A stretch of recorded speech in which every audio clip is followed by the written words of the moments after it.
Hi everybody, it's Tina here from Hummingbird Tales, and I'm going to do a little my thought process tutorial as such on how I make my little fabric bags. This is one that I'm working on at the moment for myself. I've got, you know, 2 in the giveaway as well, and that's my little journal that I'm working on, but I haven't sewed them in yet because I've got to finish the pages. But I've had people asking me how I make them.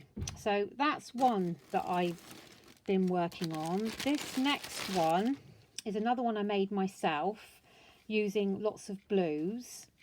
That's the back. I haven't done anything extra on this one yet. I've put the popper on and I've just got some little tags in there because I haven't made a journal for that one yet. So this is how I do it. So we start off, I'm going to try and make this as easy as I can, but I'm not going to be able to show me actually sewing, but I can show you what I'm doing. So I start off, I cut up strips. These are as long as I can get them by, if I find my ruler, what are these? Oh, they're anything up to 3 inches in width. And I cut up probably 1.5 of these. This is just a length of a curtain. Then what I do is I sew lots of scrappy bits on it. And that's what I'm going to show you how I do that. Okay. This one, sorry, I've got it the wrong way. So I've got a bit of lace here and a bit of lace there and some cheesecloth. And what some people do is they place their fabric, like, if I get a piece, right, here we go. They place a piece of fabric like that, and then they sew down the middle, and then they overlap another piece. Sorry, I'm just digging through my bits here at the moment, because I haven't really, right, here we go. They'll overlap, say, that. And then they'll get another piece. Okay, I've got some eyelash trim here. So a bit of eyelash trim. Let's get that black cotton out the way. If I put it down there, it might be easier for you to see. So I tend to put that in a 3, like that. And then they'll sew all the way down the middle and keep layering. And then down the side, and then down the side. But what I do is I actually sew down this way, and then I feed the fabric. So if that piece is there, then the next bit, actually that one I would put on top, like that. And I'd sew down here, and then under there, I would push a bit of that eyelash trim and sew down there, and I do that constantly along the whole length, so I end up with something like this. So here I've got this piece of lace, and underneath that I've got a bit of cheesecloth, so I've just layered that. Then I've got a row of 3 strands of eyelash trim, then I've got a row of some ruffled tulle. Here I've layered up this brown little gauzy fabric with a bit of the lace, and I've sewn it like that. And the reason why I do that is because, like, here I've done a ruffle out of some tulle, and I just stick it on here and ruffle it. And then here I've got some scrunched up, I think that's creepy cloth, and then here I've got a ruffle. And I've just gone all the way down through, and I've done 3 of these. So I'm going to pause my video a moment, get myself organised and show you what I mean. Back in a sec. Right, I've got my sewing machine set up. I know you can't see under the sewing machine because I've got my iPad above, but I just wanted to give you an idea of what I meant, so that, you know, it might be a bit easier to understand. So I'll just move these bits out the way and pick up the pieces. So if you remember, I'm going to start off with that, and I just stick it underneath on the side. I'll put it about there. This one I'm going to sew in the middle. Now sometimes I do straight stitch, sometimes I do zigzag. This is one single flat piece, so I'm going to do a zigzag stitch like that. So let's just sew that. Oh, turn the machine. Why is the machine not working? Ah, there we are.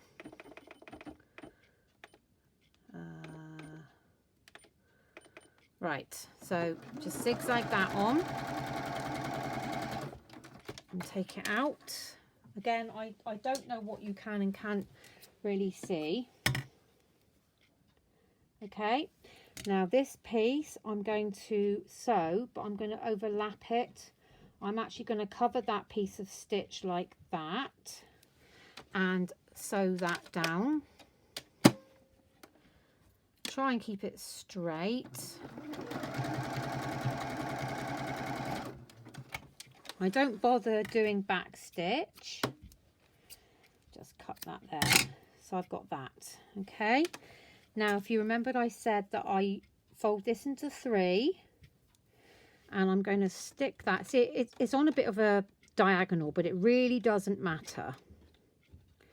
So now I'm going to sew just, you know, scrunched roughly. I've pushed it under, but I'm going to sew so that I'm not catching that little bit of fabric. Can be a little fiddly, but you soon get into the swing of it.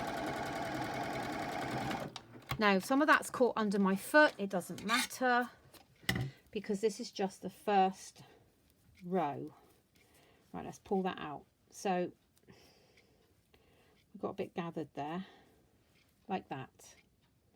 Okay, now if I find some sari silk or some, oh, here we are, we've got a bit of, this is all just complete scraps. This is just a tiny bit of coffee dyed, or what's it called, muslin. So I'm going to rip that down the middle. So I just got a piece like that, and what I'm going to do now, because I'm trying to contrast the colours, is I'm going to make this into a little pleated ruffle. Now it's going to be rough, and again I've overlapped a little bit. I'm just going to fold it like that, stick that down, sew it, and then fold that in to pleat it, and again lift the foot up. Okay, so can you sort of see what's happening here? Let me put that light on there a little bit. And it's not perfect, but I just work along the whole thing until I get it all filled. Then I turn it around and I sew down one side, down the middle, and down the next side.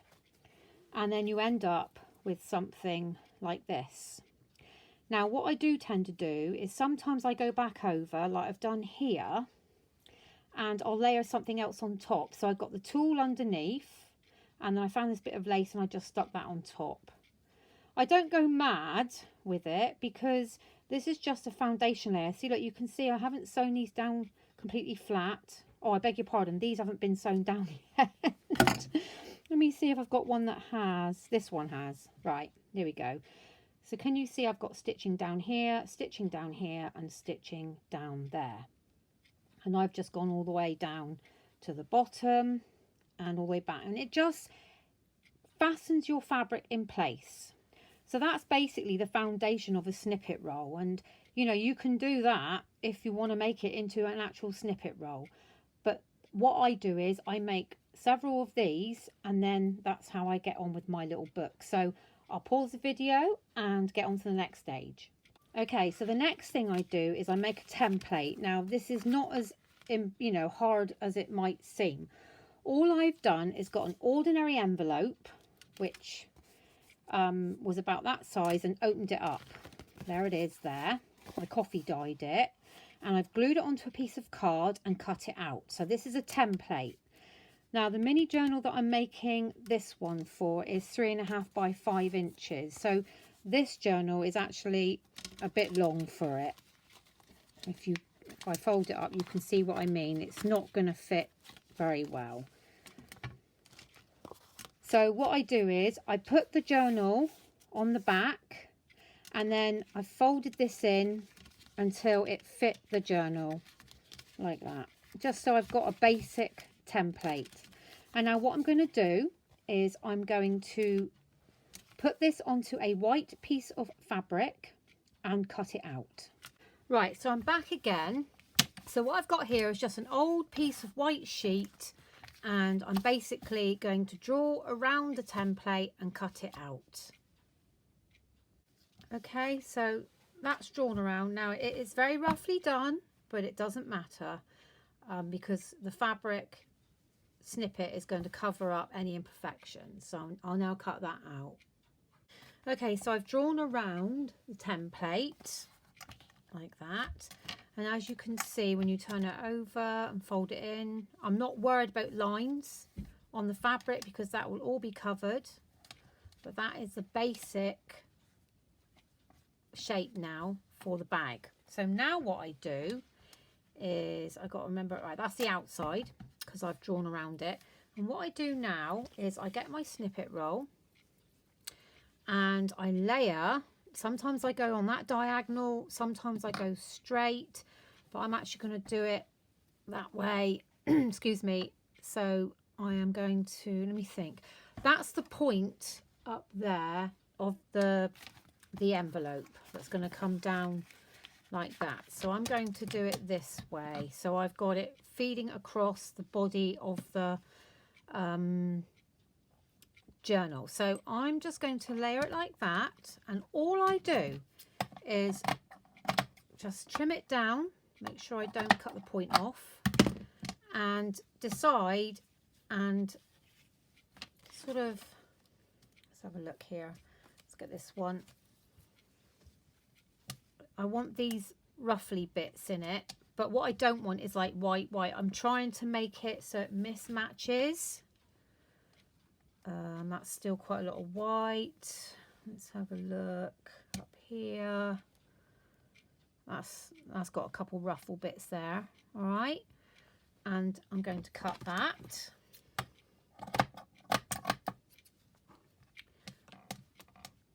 Like that. I don't need that piece. And then that bit, I might, let me think. So I've got a little piece there now. So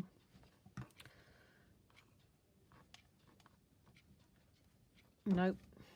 Right, I'll just cut a piece of that. That can go there. And what I'm going to do is I'm going to pin this down. Let me just make sure I'm in frame. Okay. But where the bits are coming over the edge of that little curtain, I'm going to let it go over so it covers up any straight lines. I don't want straight lines, so I just sort of play around with it and lift one bit up and put one bit down and see where it's best. Right, I like that over that. Yeah. Okay, I'll pin that there.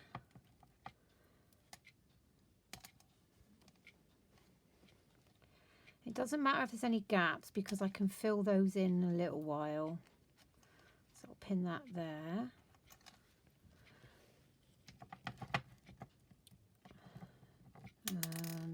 Pin that piece there. I've dropped my pin.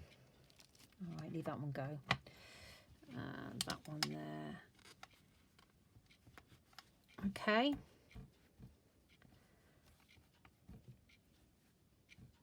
Right, and then on this bit, I quite like, let's have a look. Yeah, I like that.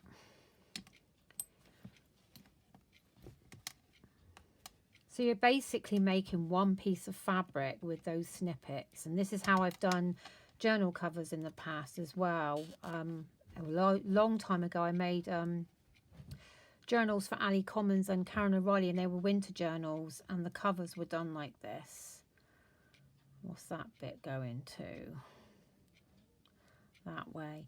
Right, I've got a little gap there, but if I cut that off, I can sort of, let's have a look.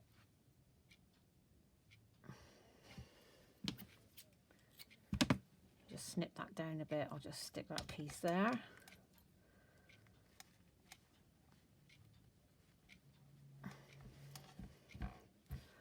Right, I've still got a bit there and a bit there. That piece there. Oh, that's come off. I didn't put that in properly. There we go. Try and get all those bits in there.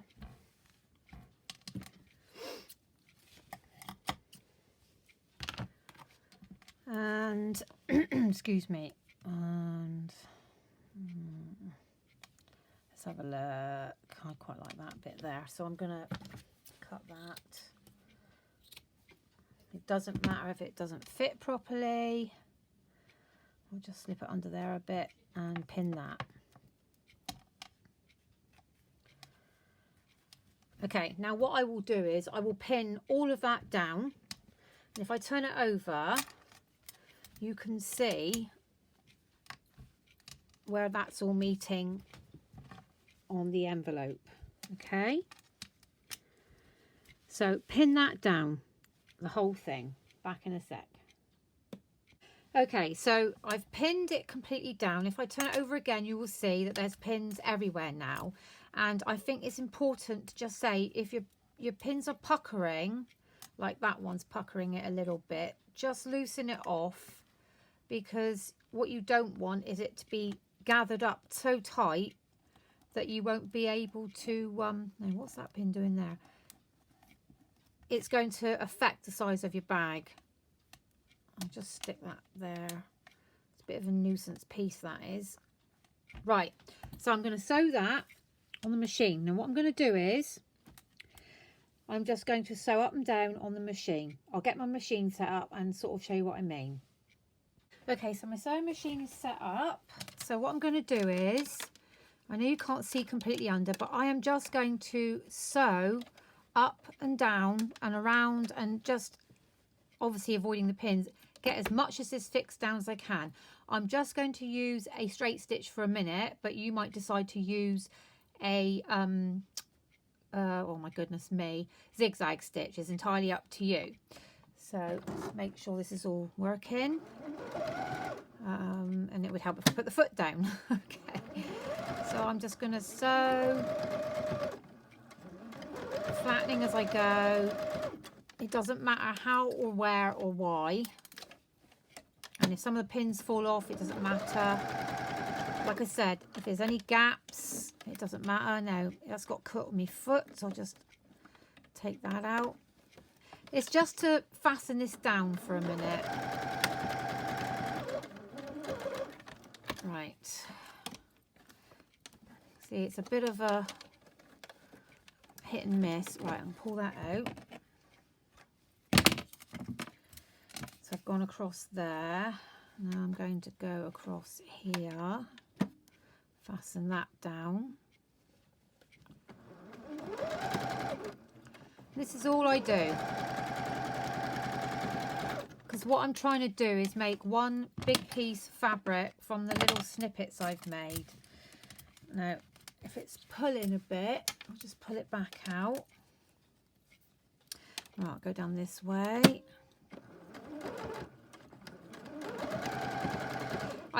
I'm doing this so that I can get these pins out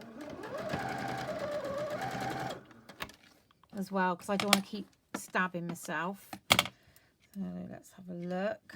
See on the back here, you can see I've just gone down here. It's not too easy to see. So I'm going to just do a few more, and then I'm going to pull these pins out.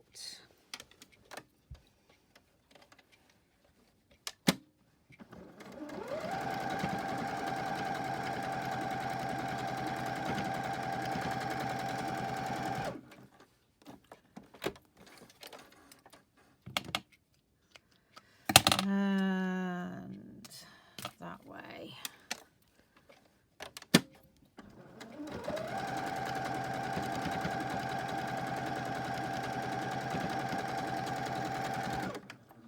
Right, let's have a look. Okay, that's pretty much fastened down, so I'm going to take the pins out. I'll move my machine a moment. Okay, let's take the pins out, get rid of them.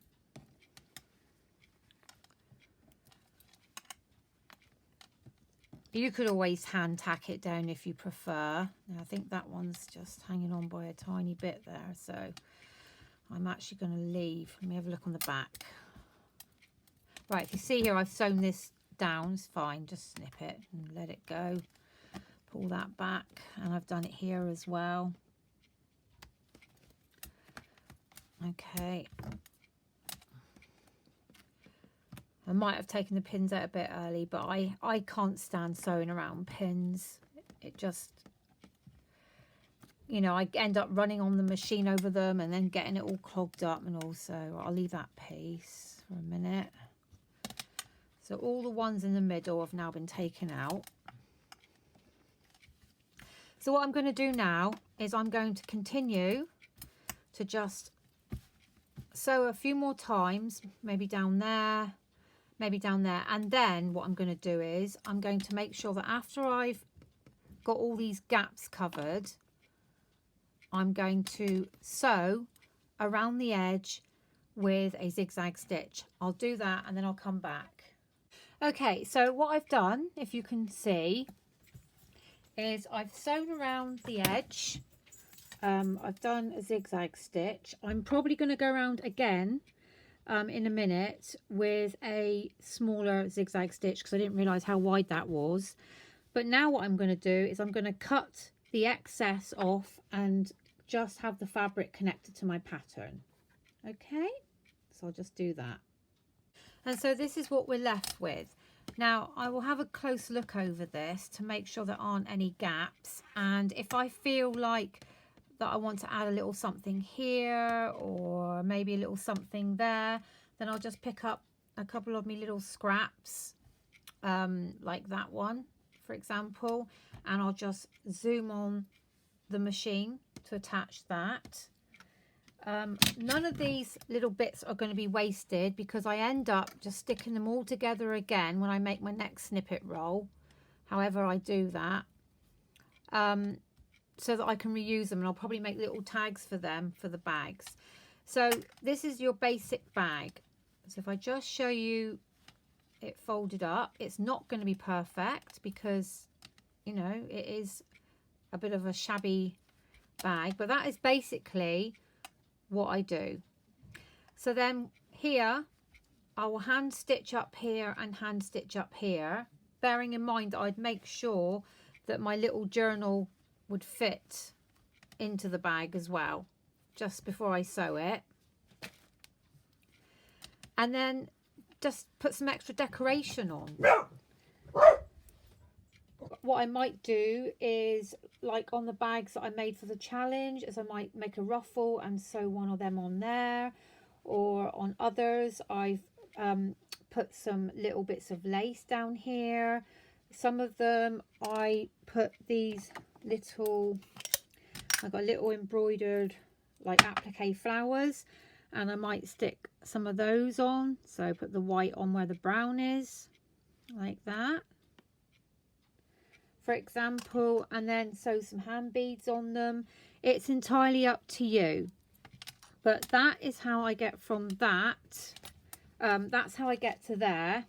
And if I bring back this one, you will see that, like, I've sewn it together and I've made a ruffle and I've just hand stitched that on there, and then on the top of this one I did the same ruffle. I'm going to put a flower on here, but I'm not going to touch the back because it's so lovely and textured that I quite like it as it is.